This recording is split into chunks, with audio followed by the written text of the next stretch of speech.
Hey guys, Debbie from Healthily Toned here, hoping all is good with all of you.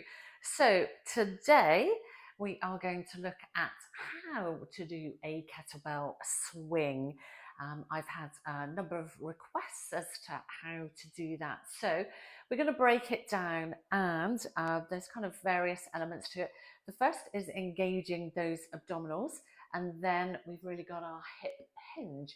So let's just start with how to engage those abdominals. So just come with me, both feet together. Let's turn those toes out. My shoes aren't very slippy.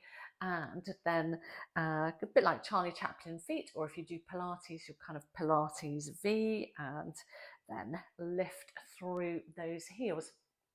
So this should put us in a position of being hip width apart. So in theory, kind of ankles, knees, hips, ribs, shoulders aligned. Now, in this position, I just want you to place your hands on your tummy. We just want to feel those abdominal muscles. So take a nice big deep breath in through your nose.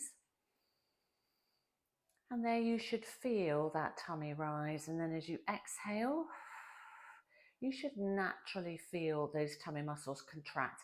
And we're just doing this just so that we can get a feel for connecting with our abdominal muscles and a slight squeeze into those glutes. So let's just do one more nice big deep breath in through our noses. Feel that tummy rise, and then exhale. You'll feel those tummy muscles contract and tighten. So we're going to progress that just to feel it slightly differently. So keep one hand kind of lower abdomen and pop one hand onto the rib cage. And I want you to take a nice big deep breath in through your nose and into those ribs, and then exhale. Feel a slight contraction with those tummy muscles. So as we're inhaling this time, we really want to try and take the breath into those ribs. So nice big deep breath in. Feel that rib cage expand, and actually there should be a lot less movement through those lower abdomens. So nice big deep breath in to the ribs. Feel that rib cage expand, and then exhale. You should feel less movement here. So another way of connecting with those abdominals, again, let's just come back to that feet hip width apart and just imagine that pelvic floor. So we just want to lift from that pelvic floor up, and as we do that, again, we'll feel that connection, that tightness through those tummy muscles, and again, slight squeeze into those glutes. Another way of connecting, just feeling that tightening feeling, because that's what we want to do before we come into a kettlebell swing, is to just tighten that core, squeeze into those glutes a little bit. It's like cough, and then try again, just cough, and you should feel a natural tightening of those tummy muscles. And then let's just come back to our feet hip width apart and just place fingers kind of on the top of the hips and bottom of the ribs. And here, kind of relax through the shoulders, but just try and pull the ribs down towards the hips.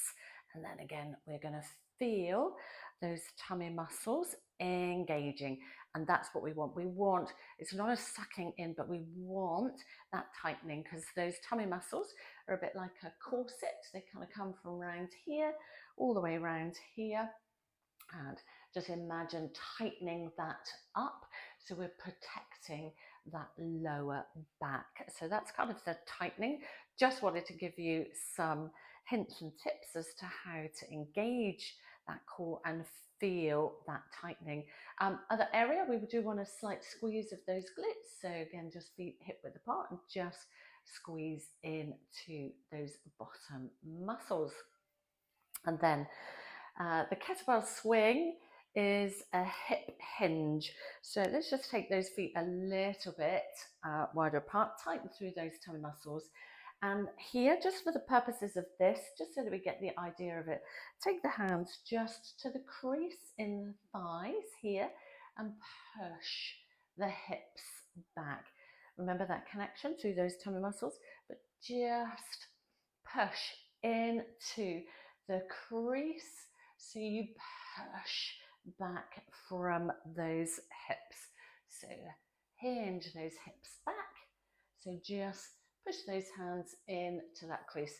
Another way of kind of doing it, I hope you can see here, is, to feel as though you've got the hips back far enough, you can just sit back and kind of touch the wall. You want ski slope back, so you want that head up, chest up. And again, these are just hints and tips as to how to kind of build up to the kettlebell swing. And then we come shoulder width apart, tummy muscles nice and tight, slight squeeze of those glutes. Keep that head up, so always looking at a point eye level, because you want that chest up. You want to be working through this posterior chain.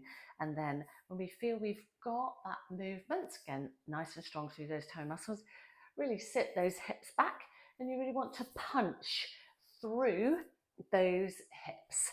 So punching, really squeezing through those hamstrings and through those glutes. So you're driving up.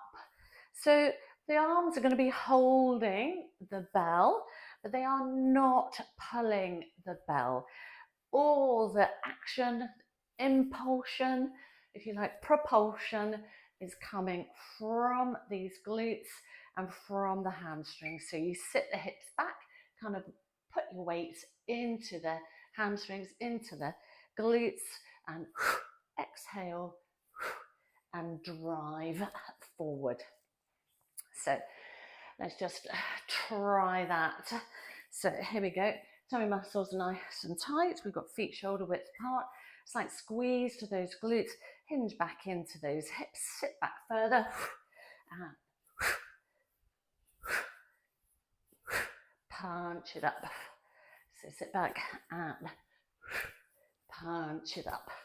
Excellent. And then come into a nice wide squat, keeping that connection with those tummy muscles to pop that bell down. So I hope that you found that helpful.